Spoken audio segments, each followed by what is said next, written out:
Ah, shalom à tous et à tous. C'est très beau de vous retrouver encore aujourd'hui pour partager encore ces instants. Nous sommes très heureux de vous avoir, comme vous le savez, tous les jeudis.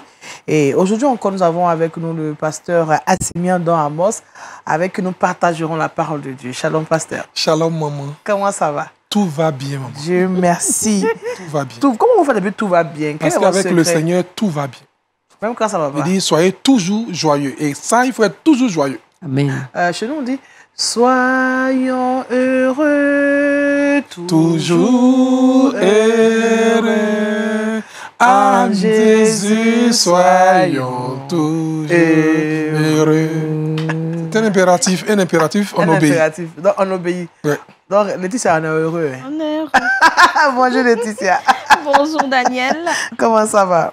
Tout va bien. Ah, comme le pasteur. Oui. Ça, c'est une affaire. Maman, regarde, tout va bien aussi. Tout va bien. En tout cas, nous sommes très heureux que tout aille bien. On espère que ça va aussi chez vous. Alors, le pasteur, avec lui, nous allons méditer la parole de Dieu. Avec Laetitia, on aura nos deux rubriques habituelles, le saviez-vous et le truc box.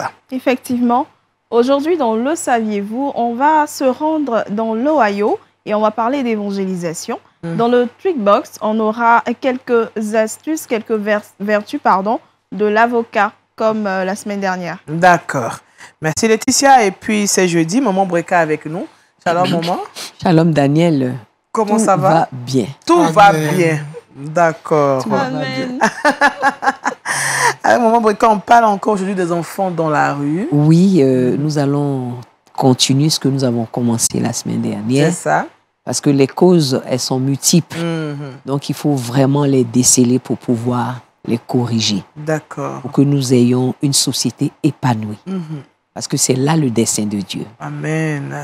Amen. Alors, sans plus attendre, nous allons aussi écouter la parole de Dieu qui nous conduit dans la vérité. Et c'est maintenant, méditons ensemble.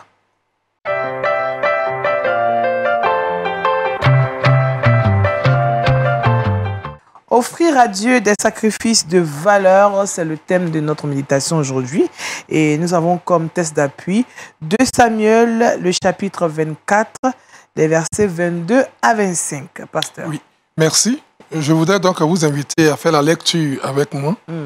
Il est écrit ceci. Aravna dit à David que mon Seigneur le roi prenne l'air et qu'il y offre des sacrifices qui lui plaira. Vois, les bœufs seront pour l'holocauste et les chars avec l'attelage serviront de bois. Aravna donna le tout au roi. Et Aravna dit au roi que l'Éternel ton Dieu te soit favorable. Mais le roi dit à Aravna, non, je ne vais l'acheter de toi à prix d'argent et je n'offrirai point à l'Éternel mon Dieu des holocaustes qui ne me coûtent rien. Et David acheta l'air et les bœufs pour 50 cycles d'argent. David bâtit là un hôtel à l'Éternel et il offrit des holocaustes et des sacrifices d'actions de grâce. Alors, l'Éternel fut apaisé envers le pays et la plaie se retira d'Israël. Amen. Amen. Amen. Je voudrais partager avec vous, dans ce texte que nous venons de lire, 3 grandes vérités. La première vérité, c'est de ne rien faire par habitude sans avoir consulté Dieu. Parce que nous sommes habitués, c'est comme ça, je le fais. Non, non, non. Il faut plutôt consulter Dieu. Comment dois-je faire quand on est serviteur de Dieu? La deuxième chose, c'est savoir apaiser Dieu. Quand Dieu vous dit que vous êtes mal conduit, il va savoir donc lui demander pardon. Et la troisième chose que nous allons partager, c'est la valeur de ce que nous offrons. Qu'est-ce que nous offrons après que Dieu nous accorde sa grâce, sa miséricorde? Qu'est-ce que nous apportons à Dieu? Qu'est-ce que nous apportons à l'Éternel? Qu'est-ce que nous apportons au serviteur de Dieu ou à la servante de Dieu qui a partagé avec vous votre peine, vos fardeaux, jusqu'à ce que vous soyez ce que vous êtes? Abordons donc le premier point. Avant d'aborder le premier point, permettez-moi de vous donner le contexte dans lequel s'est passée l'histoire. David, avec la faveur de Dieu, David, c'est véritablement le roi que Dieu lui-même s'est choisi. Et quand Dieu vous choisit, ne faites rien par hasard, ne faites rien de vous-même. Consultez toujours Dieu. Il a eu beaucoup de victoires sur ses ennemis.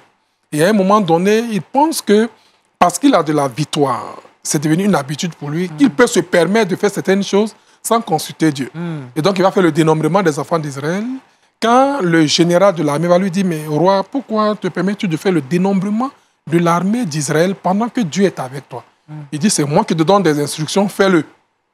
Effectivement, il parcourt tout Israël et il lui fait le point de sa mission. Au même moment, le cœur de David se mit à battre parce qu'il vient de se rendre compte qu'il a fait une faute. C'est quelque chose qui ne se fait pas. Ça ne se fait pas devant Dieu. Dieu ne partage jamais sa gloire. Dieu vous a appelé, il fait des exploits avec lui. Rendez-lui gloire et honneur, majesté, autorité.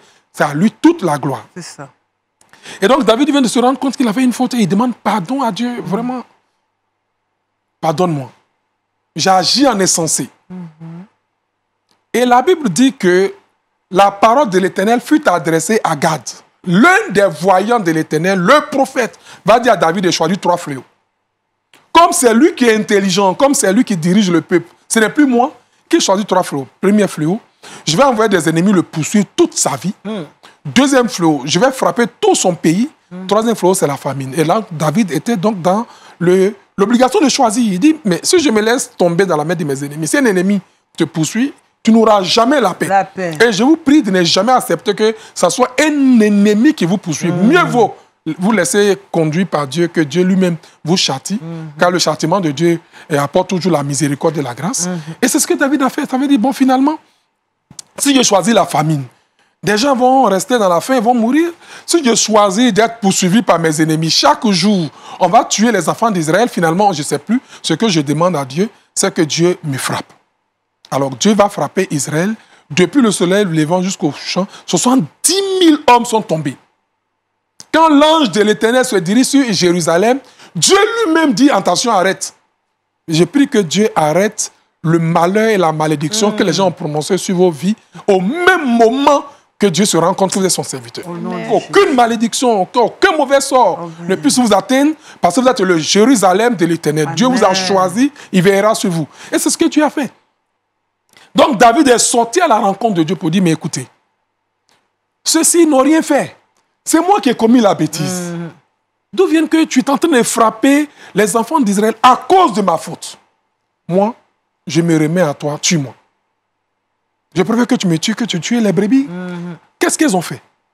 Elles n'ont commis aucune faute, c'est moi. C'est moi qui, dans ma folie, dans ma mauvaise conduite, je me suis permis de faire le dénombrement pour voir des hommes qui sont capables de tirer l'arc et de compter sur eux au lieu de compter sur toi. Donc frappe-moi. Oui. Je te prie. Et Dieu a dit à l'ange de la mort qui frappait les enfants d'Israël d'arrêter. Le prophète est revenu lui dire que l'Éternel te demande de lui offrir un sacrifice de reconnaissance et d'action de grâce. C'est ce qu'il a fait. Il allait dans le champ d'Aravna où l'ange est arrêté pour demander à Aravna, vends-moi ton champ. Aravna lui a donné gratuitement. Il dit non, je ne te vends rien. Tu es le roi d'Israël, tu as propriété, tu as droit sur moi. Prends tout. Et le champ, et l'air, et les bœufs, et l'attelage. Vas-y et offre l'holocauste à l'Éternel. David dit jamais. Je n'offrirai à l'Éternel rien qui ne m'écoute. Je vais plutôt acheter la valeur et j'offre à l'Éternel. Il achète à 50 cycles d'argent. 50 cycles d'argent aujourd'hui, ça fait près de 5 millions et quelques. Qu'il a offert l'holocauste, l'action de grâce et remercier Dieu. La Bible dit que la plaie s'est arrêtée. Première leçon, comme je l'ai dit tantôt, jamais n'agissez de façon habituelle à l'œuvre de Dieu. Je suis habitué à prêcher, donc quand on me réveille, je me mets à prêcher. Ça ne va pas marcher. Dieu n'agit pas comme ça. Il faut toujours se remettre à lui. Oui. Pas question d'habitude, c'est toujours recommencer avec lui. Et puis ne pensez pas parce qu'on a remporté des victoires que ça signifie que Dieu n'est pas là-dedans. Demandez toujours à Dieu l'orientation, qu'est-ce que je dois faire? Après ceci, qu'est-ce que je fais? C'est vrai qu'on pouvait élaborer un programme humain, mais soumettez le programme à Dieu. Si Dieu ne vous a rien dit, ne dites pas que Dieu m'a dit. C'est ça. Parce que Dieu parle. Voici David. Il a commis l'erreur de croire que c'est de sa propre force gagnait, qui remportait des victoires en Israël. La preuve, à cause de lui, 70 000 personnes sont mortes.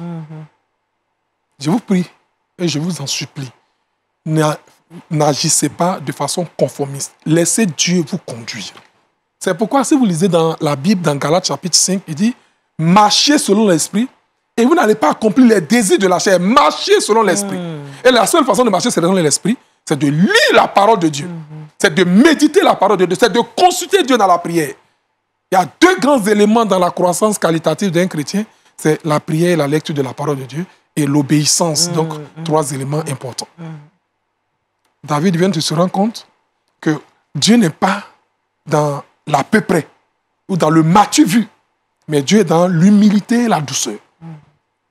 Heureusement que David a compris. Le deuxième point, c'est que David a apaisé le cœur de Dieu en se rendant devant Dieu pour dire « Je suis coupable ». Combien de fois les serviteurs, combien de serviteurs de Dieu peuvent-ils reconnaître leurs fautes quand le malheur tombe sur le peuple, au lieu de reconnaître que c'est eux qui sont à la base, c'est plutôt le peuple. On cherche ailleurs. On cherche ailleurs la faute. C'est vous. C'est vous. Vous vivez mal? Non, c'est faux. C'est toi le leader qui est à la base de cette faute par ta conduite. Tu t'es méconduit et le malheur tombe sur le peuple. David dit, ce n'est pas eux. Quel courage, quelle humilité, quelle sincérité. Véritable serviteur de Dieu, c'est de reconnaître, tu dis, j'ai péché, j'ai mal agi. Ce n'est pas eux, je me remets à toi, tue-moi, au lieu de tuer les innocents. Et Dieu a été profondément touché.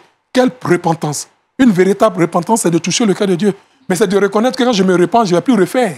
Ça. Et David n'a plus agi de cette manière. Il est resté tout scotché à Dieu pour demander à Dieu, qui montera? Que ferons-nous? Que dois-je faire? Et Dieu dit, voici ce que tu dois faire. Dieu a encore la possibilité de nous orienter et de nous conduire. Et c'est ça la repentance. C'est d'abord de reconnaître. David a reconnu que c'est lui qui est le coupable. C'est de remercier Dieu de ce que la faute que j'ai commise, Christ peut me pardonner. Dieu peut me pardonner. Et puis troisièmement, changer d'attitude. Donc la repentance. Ce que j'appelle souvent les 3 R. Reconnaître, remercier et se repentir. Ouais. Et David l'a fait et Dieu s'est appuyé. En retour, que faites-vous? Quand Dieu s'apaise contre vous, quand Dieu s'apaise, que faites-vous? Quand Dieu vous exauce, que faites-vous? Aucune action de reconnaissance. Et beaucoup de chrétiens loupent et ratent leur bénédiction parce qu'en retour, ils n'apportent rien à Dieu pour dire Dieu merci. Je viens de me rendre compte que tu es vraiment Dieu. Voici ce que je t'offre. David allait acheter un grand terrain pour bâtir l'autel de Dieu et offrir des actions de grâce. Et la Bible dit qu'il achetait à 50 cycles d'argent, comme je le disais tantôt, 50 cycles d'argent. Si on reconvertit, ça nous fait près de 5 millions et quelques. Disons, qui peut offrir en ces périodes difficiles 5 millions à Dieu? Pendant qu'aujourd'hui, l'Église a besoin des moyens pour l'évangélisation. Qui peut dire, Seigneur, j'offre à Dieu? Il y a beaucoup de frères qui ont des moyens. Il y a beaucoup qui ont des moyens. Mais qui ne donneront jamais à l'Éternel ce qu'il faut. Ça veut dire que même proportionnellement à leur dîme, ils ne donnent pas. Ils ne donnent pas proportionnellement à leur dîme. Quelqu'un qui paye à 2 millions, il donne 50 000 francs comme dîme. Pourquoi? Tu penses que Dieu ne sait pas que ce n'est pas juste? Dieu sait que tu es payé à 2, à 3, 4 millions. Et ta dîme n'est pas proportionnelle à ce que tu donnes. Ça ne marche pas. Ça ne marche pas. C'est vrai que tu es béni, tu as de l'argent, mais en réalité, tu n'es pas béni, tu es pauvre. Tu es nu. Et tu crois que tu es riche. Je connais certaines personnes qui donnent plus que les dîmes. Au lieu de donner 10%, ils donnent 90% à Dieu. Et puis prennent que 10%. Et Dieu bénit leur ministère. Amen. Dieu bénit leur maison. Amen. Beaucoup de frères ont les moyens, comme je le disais tantôt. Beaucoup de sœurs ont des moyens. Mais qui a mis sa voiture, sa nouvelle voiture au service de Dieu? C'est plutôt les anciennes voitures qu'on met au service de Dieu. C'est-à-dire que c'est Dieu qui mange ce qui n'a pas de valeur. Vous mettez à la disposition de Dieu la seconde voiture et la première, qui a de la valeur. Qu'est-ce que tu offres à Dieu? Pourquoi tu achètes une nouvelle voiture et puis c'est l'ancienne et tu donnes au pasteur? La nouvelle que tu as achetée, tu vas voir que ça coûte. David dit, je ne donne rien à Dieu qui ne m'écoute. Ça ne me coûte pas, je ne donne pas. C'est ce qui me coûte. C'est un sacrifice qui coûte. Je sens que j'ai débloqué 45 millions pour acheter une Jaguar. Puis j'offre à Dieu, homme de Dieu. Voilà. Ça, c'est pour le Seigneur, pour ton ministère. Quoi? Waouh! On n'a jamais dit waouh pour ton offrande. Parce que ça n'a pas de valeur. Mais il prend parce qu'il n'en a pas. Il prend parce qu'il n'en a pas, le pauvre pasteur. Lui aussi, il a oublié de prendre. Il en a besoin dans tous les cas. Mon cher, j'ai fait comment? Je vais prendre. Ordinateur, seconde main au pasteur. Pendant que toi, tu as la dernière génération. Pourquoi toi, tu penses que tu as besoin de la dernière génération? Jésus disait à ses disciples, trouvez-moi une bague mettez-la à ma disposition pour que je puisse annoncer l'évangile. Il a pris la bague, il est allé un peu au bord de l'eau, il a poussé la bague et il s'est mis à enseigner le peuple pour ne pas qu'on le dérange. La bague, c'est la chair. Regardez la chair de l'église. Regardez la chair de l'église. Des années, c'est elle, les femmes ne voient pas. Les mamans ne voient pas. Cependant, vous voyez dans leur maison, les décorations, leur lit. Entrez dans la chambre d'une femme de l'église. Comment vous allez trouver sa chambre? Une belle chambre, décorée. Cependant, l'autel de l'Éternel est délabré. N'est pas décoré. Ça dit rien et c'est la concurrence dans l'habillement à l'église. Ça n'a pas de valeur devant Dieu. Et Dieu vous regarde. Et personne n'est touché. Personne n'est touché. Regardez l'habillement de la femme du pasteur. Elle est dans Fancy, Utaget. Et vous portez Hollandais, dernière génération. Wax, dernière génération. Ça ne marche pas.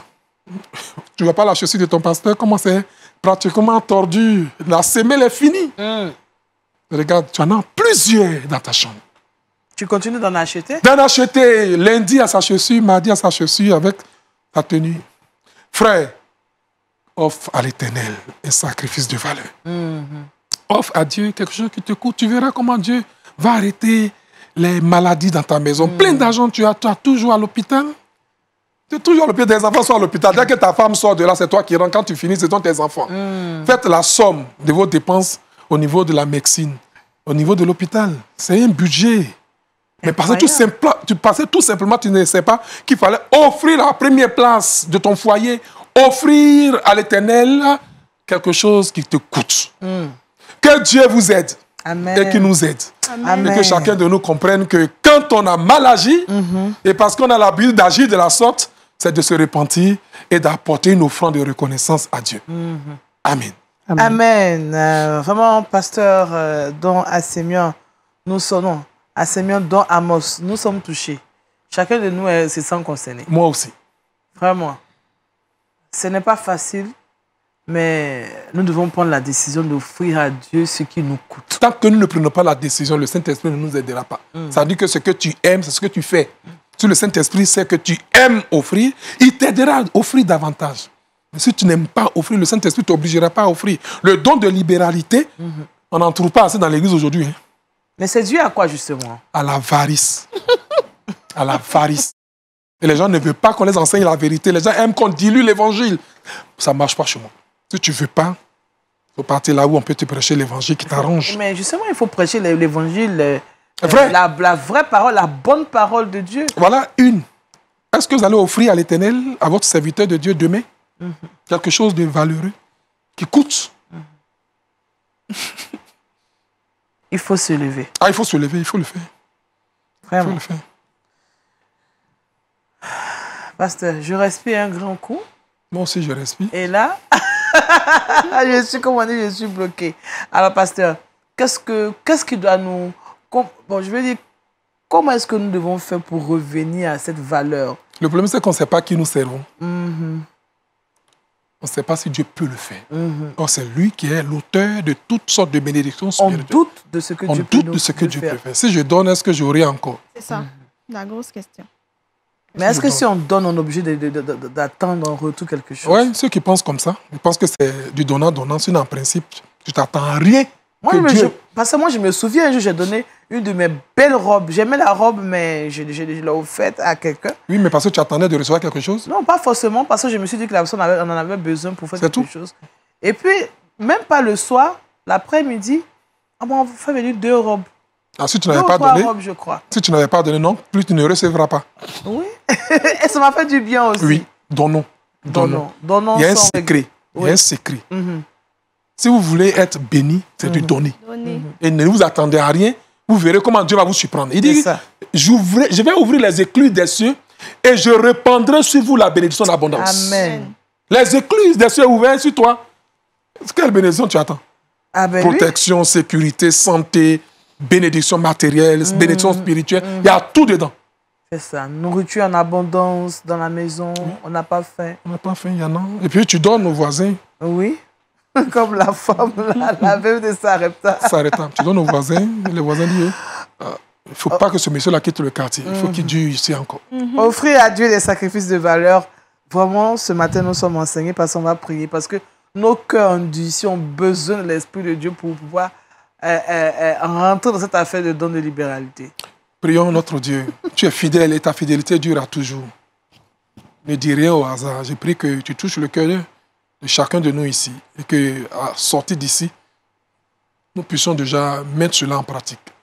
Je prie pour ma soeur qui me suit, mon frère qui me suit, que le Seigneur te touche et que tu commences à apprendre à donner et à donner des choses qui coûtent et non les choses qui ne coûtent rien. Que Dieu soit avec nous et qu'il soit avec notre esprit au nom de Jésus-Christ, notre Seigneur. Amen. Amen. Offrir à Dieu des sacrifices de valeur. Texte d'appui 2 Samuel chapitre 24, versets 22 à 25. Merci pasteur Assimian Don Amos pour cette méditation. Nous allons donc prendre l'engagement et puis offrir à Dieu ce qui nous coûte. Retrouvons maintenant Laetitia pour la rubrique Le saviez-vous?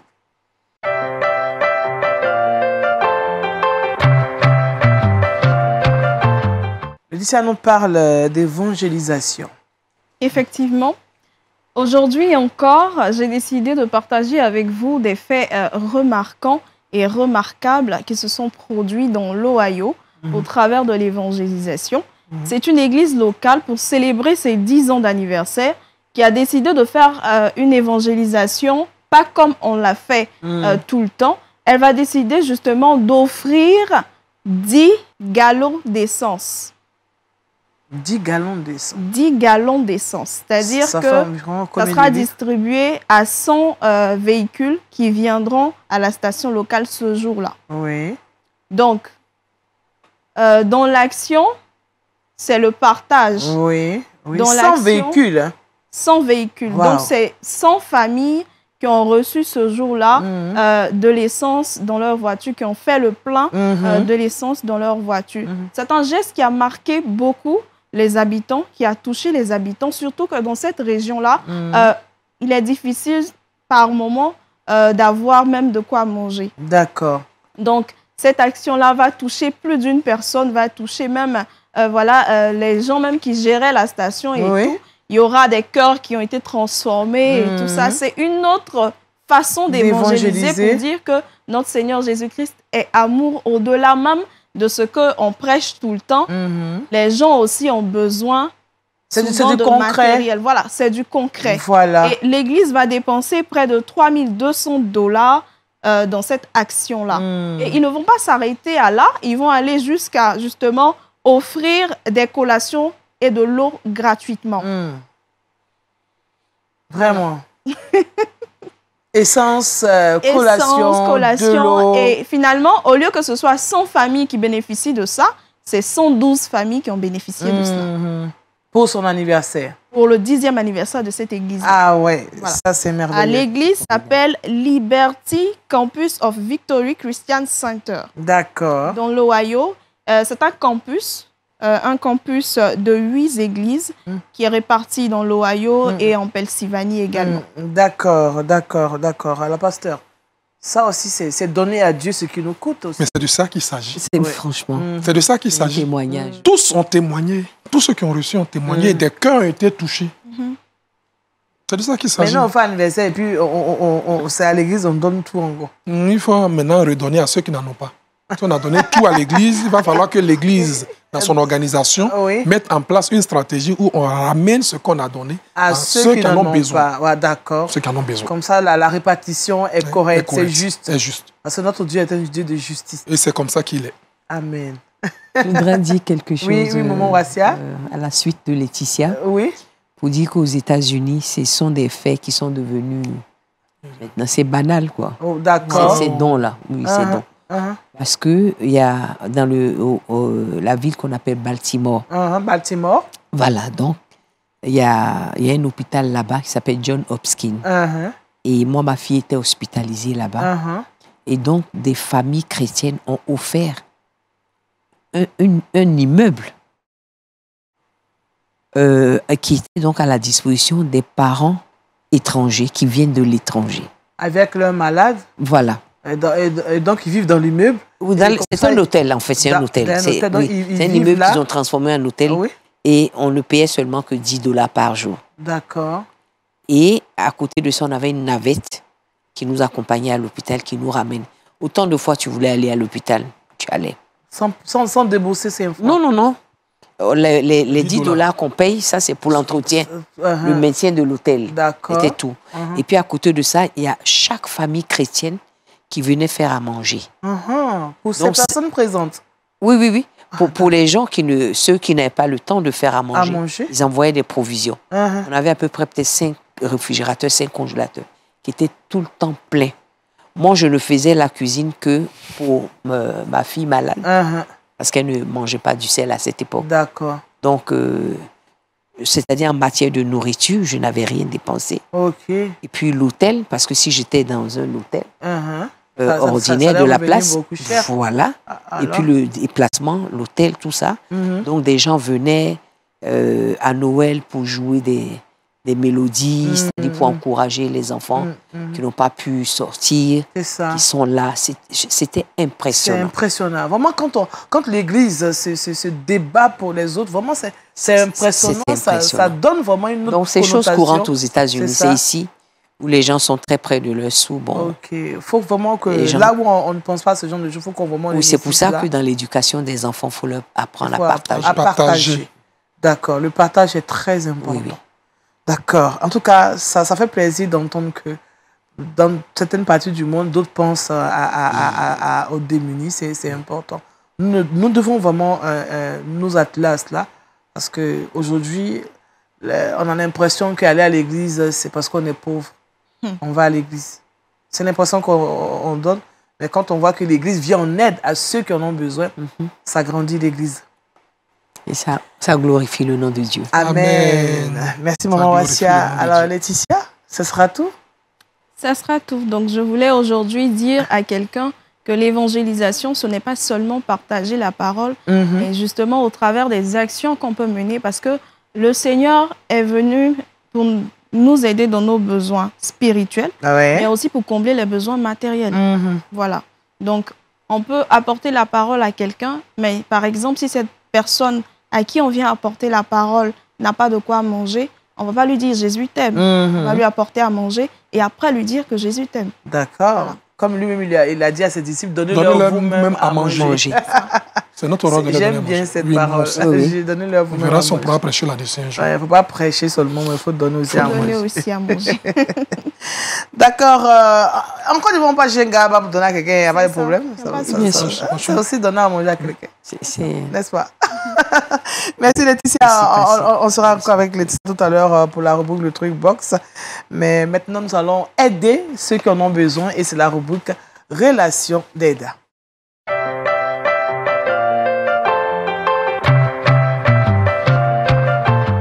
Nous parlons encore des enfants dans la rue, toujours avec Maman Breka. Alors, Maman, aujourd'hui, on va encore parler de certaines causes qui sont à la base de ce fléau, parce que c'est un fléau. C'est un véritable fléau, oui. Alors, aujourd'hui, nous allons parler de l'éducation rigide. D'accord. Parce que vous avez certaines familles où les gens croient que c'est la force qui résout tout. On doit toujours chicoter, voilà, taper. Chicoter, crier, pour un oui ou non. Et puis, des fois, vous avez que les punitions ne sont pas proportionnelles aux fautes. Vous voyez? Bon, je veux dire que un enfant passe, il n'a pas fait exprès, et puis me marche dessus. Mais je ne peux pas le gifler pour ça, ou bien cogner sa tête, le pousser pour ça. Parce que la faute, non seulement est petite, mais en plus, il n'a pas fait exprès. Parce que dehors, quand mes collègues me marchent dessus, on me dit, excusez-moi, je dis, non, c'est pas grave. Mais pourquoi pour mon enfant, je peux être si dur, tu vois? Donc, cette éducation rigide-là fait que quand le papa rentre, l'enfant, il est tétanisé. Il a peur. Il a peur. Dès qu'il entend la voix de son père, il est traumatisé, il a peur.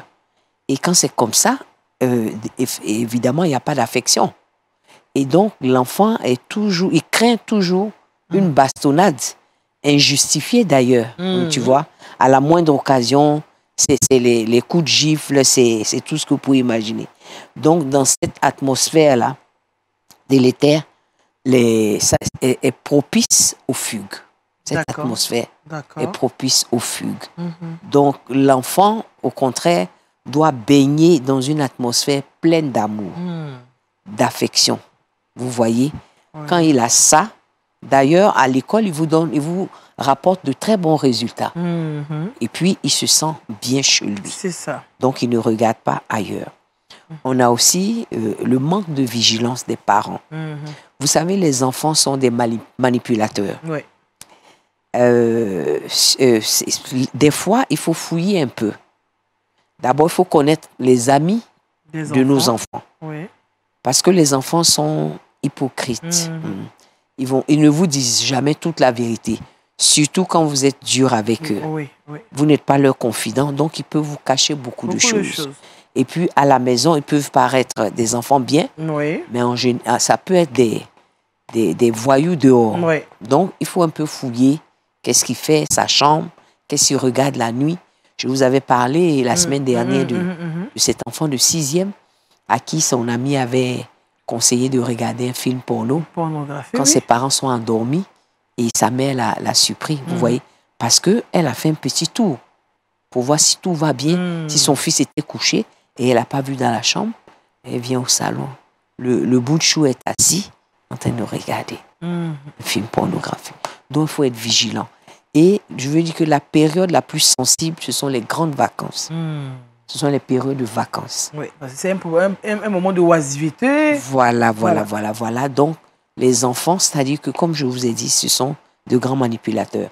S'ils ont un copain, ils sont partis, par exemple, chez un oncle, et le voisin leur a plu bien la voisine, la fille ou le fils du voisin, ils vont faire du chantage auprès de leurs parents pour retourner parce qu'ils vont rencontrer leur petit copain ou leur petite copine. Il y a eu des cas comme ça où des jeunes gens ont ramené des enfants à leurs parents pendant les vacances. Oui, pendant les vacances. C'est-à-dire, par exemple, on a un jeune homme qui a eu 2 enfants la même année. Waouh! Pendant les vacances? Oui. Donc, c'est une période délicate. C'est pour ça qu'il faut occuper les enfants sainement. Il y a tellement de jeux qu'on peut faire. Des jeux comment on appelle, des quiz bibliques. Moi, j'en fais beaucoup. Des quiz bibliques, la mémorisation des versets bibliques, parce que moi-même, je suis passée par là. Donc, je fais faire ça à mes enfants. Aujourd'hui, dès que tu les interroges, ils vont vous réciter ces versets-là. Donc, il y a toutes ces choses, et puis on peut organiser des petites kermesses, des choses, mais il faut être vigilant. Il faut avoir l'œil. Il faut savoir qu'il y a des périodes sensibles tout au long de l'année et qu'il faut canaliser les enfants. Parce que c'est là où ils prennent vraiment de très vilaines habitudes. Parce qu'ils sont livrés à eux-mêmes quand ils ne sont pas encadrés par les parents. Donc, ce sont des périodes au cours desquelles il faut redoubler d'efforts et de vigilance. D'accord? Il est bon parfois de fouiller dans le portable de son enfant pour voir quels sont ces types de causeries. Et puis, qu'est-ce qu'il regarde? Vous voyez? Avec qui il parle même. Oui, parce que vous savez, les enfants, je vous assure, ils peuvent vous manipuler et vous êtes au courant de rien. De rien du tout. Et puis, on vous ramène des bébés à la maison. Vous voyez? Donc, il faut être vigilant. Donc, le manque de vigilance peut apporter ce genre de choses. Il faut être vigilant. Il faut prier pour les enfants, comme je dis toujours, et prier avec les enfants. Avec les enfants. On prie pour eux et on prie avec eux. Et puis, nous venons à la période de l'adolescence. Bon, vous voyez la puberté et puis ensuite l'adolescence. Dans la puberté, l'adolescence, c'est la transformation physique du corps de la jeune fille ou du jeune garçon. C'est ça. Voilà, il commence à avoir des seins, des petits babes, tout et tout. Oui. Donc là, monsieur ou mademoiselle se croit déjà grande. Grand, oui. Voilà, donc lui aussi veut faire comme les grands. Donc, il faut veiller à cette période-là. Mais il ne faut pas quand même être là en train de surveiller l'enfant. Oui, est-ce que tu fais ta crise là? C'est ta crise d'adolescence qui est là? Le surveiller comme du lait sur le feu? Non, pas ça. C'est-à-dire que tu pries avant que la crise ne vienne. C'est cela. Tu pries pendant la crise. Et ça peut passer tranquillement. Oui. C'est un peu comme la ménopause des femmes. Ça peut passer tranquillement. Voilà. Mais il ne faut pas mettre la pression sur lui. C'est comme si toi-même, tu veux que la crise se déclenche. Non, mais il faut l'aider. Il faut l'aider parce que... C'est aussi une période difficile pour l'enfant. Voilà, parce qu'il cherche vraiment à s'affirmer. Il devient facilement irritable. il devient facilement irritable dans cette période-là. Donc là encore, il faut doubler d'amour et d'affection, lui faire comprendre que nous-mêmes, on est passé par là et que, en un moment donné de ta vie, voilà, tu deviens homme et voilà, mais là, tu fais attention parce que à cet âge-là, maintenant, tu peux devenir père sans le vouloir. Donc, il faut parler aux enfants. Parce que les enfants vont vouloir s'amuser. C'est ça. Et tout à l'heure, je parlais d'éducation trop rigide. Oui. Vous avez vu que quand on est trop rigide, quand on est fermé, les frères et sœurs vont ensemble. L'inceste peut se produire. C'est ça. Voilà. Donc, il faut équilibrer les choses. Parce que nous avons un Dieu d'équilibre. Un Dieu qui équilibre toutes choses. Donc, il faut communiquer. Souvent avec l'enfant. Il faut pouvoir le canaliser pour éviter les dérapages. Parce que vous imaginez, il y a un couple, ils avaient un fils, on n'avait jamais vu de copine avec ce garçon-là. Et puis, une de ses cousines a dit, mais vraiment, je crois qu'il faut que je t'aide à trouver une fiancée pour que tu te maries, tu es en âge de te marier. On lui a trouvé la fiancée, ils ont commencé à cheminer et ils devaient se marier.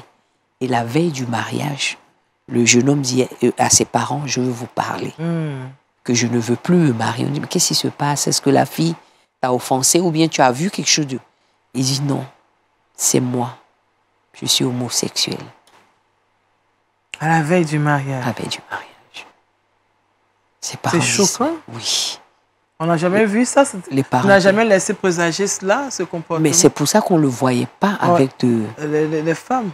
Voilà, copines, tout et tout. Donc, c'est un choc. C'est un choc. Mais parce que, des fois, on a manqué de vigilance. On a manqué de vigilance, d'accord. Et puis aussi, on peut parler des mauvaises compagnies. Des mauvaises compagnies, oui. Qui corrompent les bonnes mœurs. Oui. Voilà. C'est pourquoi il faut toujours vérifier la compagnie de ces enfants. Voilà. Il faut surveiller. Être en contact avec tout ce qui touche à votre enfant. Comme on a dit, l'école, même l'école du dimanche, le moniteur, il faut le connaître. C'est ça. Lui, il peut vous dire effectivement qui est votre enfant. Parce que l'enfant, comme je vous ai dit, il a un double visage avec les parents. Il est tout mielleux et puis ensuite, de l'autre côté, il beaucoup plus... Il montre son vrai visage. Oui. Et quand les parents sont très durs avec lui, là, alors, il va se replier. Ils ne le connaîtront jamais. Et quand on va venir leur dire un jour que votre fils a assassiné quelqu'un, ils vont dire non, c'est pas possible. Vous voyez? Donc, il faut vraiment veiller, s'intéresser aux fréquentations de ses enfants. C'est très important. Et puis, si j'ai le temps, on peut parler d'une éducation qui est basée aussi sur le libertinage. Je m'explique. En 2 minutes, oui. Les parents, ils laissent faire. C'est-à-dire, il y a un laisser-aller, un laisser-faire. Dans la maison, finalement, les enfants vont devenir les chefs. De la maison. Oui. Vous voyez? Et donc, il y a un proverbe africain qui dit que si tu fais de ton fils un roi, tu seras son premier esclave. Vous voyez? Donc, il y a une éducation équilibrée qu'il faut donner. Il faut être ferme à l'enfant sa place. Voilà, il faut être ferme quand il faut et flexible quand il faut. C'est ça. Mais il ne faut pas un laisser-aller parce que c'est un désordre. Nous servons un Dieu d'ordre. Donc, il faut que nous inculquions à nos enfants cet ordre-là. Parce que vous voyez, par exemple, les enfants peuvent laisser traîner les chaussures, laisser traîner leurs serviettes sur le lit, laisser traîner... Non, mais il faut rappeler l'enfant. Oui, à cet âge-là. Parce qu'en grandissant, les bonnes habitudes s'attachent à eux. Autrement, ce sont les mauvaises habitudes qui vont s'attacher à eux. Et puis, je vais terminer par l'éducation qui parle d'un amour excessif. On a des parents, vraiment, pour qui les enfants sont leur Dieu. C'est-à-dire, ils adorent l'enfant. Ils admirent l'enfant. Ils sont en adoration devant lui.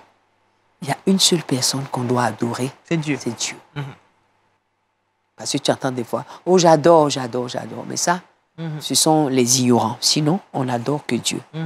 Donc, ils ont cet amour excessif-là pour les enfants que les enfants, ça peut les agacer à un moment donné. Parce qu'on leur donne tout. Et eux aussi, ils veulent, des fois, quand ils ont des amis qui n'ont pas de moyens, des fois, ils veulent faire comme eux. C'est ça. Ils veulent s'habiller simplement, ils veulent la vie simple. Mais les parents en font un peu trop.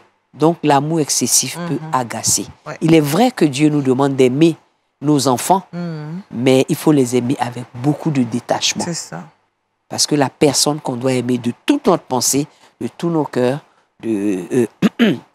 pardon, c'est Dieu. Oui. Amen. Amen. Notre enfant ne vient pas avant Dieu. Avant Dieu. Il Dieu vient après. avant. Oui. Et après Dieu, c'est le papa. C'est le papa. Oui. D'accord. Comme un papa sur ce plateau, je pense qu'il se sent honoré aussi. Oui. Oui. Elle a dit juste. Oui. C'est juste, maman. D'accord. En tout cas, nous devons prendre soin, maman. Qu'est-ce qu'on peut retenir rapidement? Ce qu'on peut retenir, c'est le Proverbe 22, oui. verset 6, qui dit « Instruis l'enfant pendant qu'il est enfant pour qu'il s'attache à Dieu, s'attache à la parole. » Je vais lire ça rapidement. D'accord. Parce que c'est moi aussi mon verset boussole. Proverbe 22. Verset 6. D'accord. Instruis l'enfant selon la voie qu'il doit suivre. Et quand il sera vieux, il ne s'en détournera pas. D'accord. Vous comprenez? Nous devons faire tous nos efforts parce qu'il faut savoir que nous allons rendre des comptes à Dieu. D'accord. Merci, Maman Breka. Nous allons rendre compte à Dieu, donc nous devons faire attention, surtout attention à ceux-là dont Dieu nous donne quand même la latitude de pouvoir les élever, nous les confie. Oui. Nous devons vraiment en prendre soin pour que demain, lorsque nous serons devant Dieu, nous puissions dire nous avons fait de bons serviteurs. Voilà, on dit Seigneur, tu nous as prêté les enfants, nous te les rendons des hommes matures, des filles faites. Vraiment à la statue parfaite de Christ. Amen. Donc, Christ ne serait pas mort en vain. Amen. Merci, Maman Breka. Vraiment, c'est très intéressant cela. Nous devons veiller vraiment sur nos enfants. Alors, nous allons parler d'astuces et c'est avec Laetitia et c'est le truc box.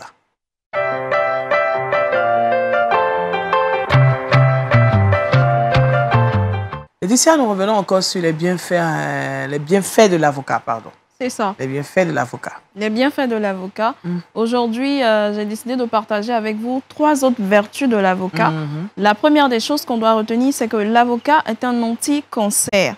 Donc, au travers justement de ce que l'avocat va contenir en termes de nutriments, va nous permettre de pouvoir combattre et prévenir le cancer, surtout le cancer de la prostate. D'accord. Donc, les hommes sont invités à bien manger l'avocat. À consommer l'avocat. Il faut manger l'avocat. Voilà. Il a déjà dit que lui mangeait beaucoup. Il dit qu'il mange beaucoup. Il m'a dit ça va me faire grossir. Ce qui a fait que j'ai arrêté un peu. Non, il faut bien manger. Je mange bien. Je mange avec de la teke, je mets du pain. Et puis je mange simple. En fait, c'est les accompagnements qui font grossir.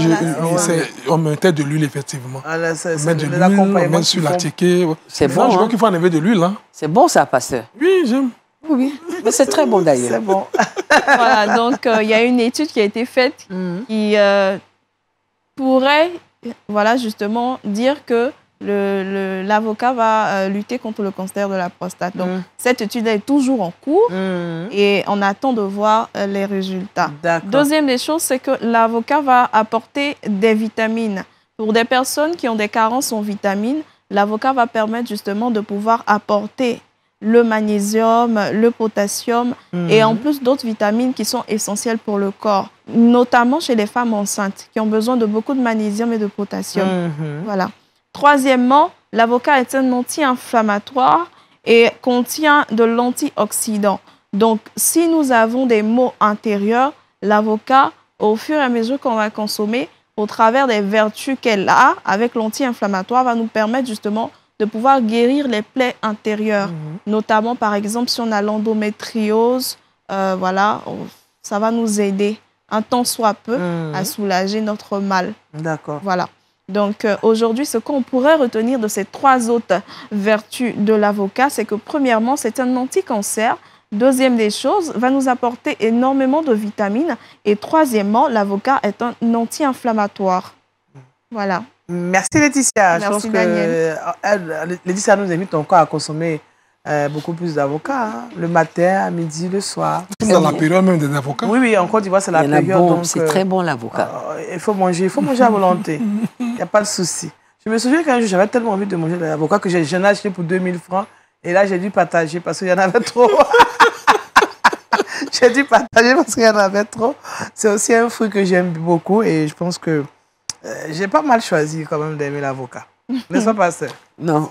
Donc, on mange les avocats. On mange les avocats. On mange les avocats. Merci Laetitia. Merci Laetitia parce qu'elle nous encourage encore. Alors, on aura notre verset boussole avec Laetitia. Verset boussole de ce jour, c'est en 2 Samuel chapitre 24, le verset 24. Mais le roi dit à Aravna, non, je veux l'acheter de toi à prix d'argent et je n'offrirai point à l'Éternel mon Dieu des holocaustes qui ne me coûtent rien.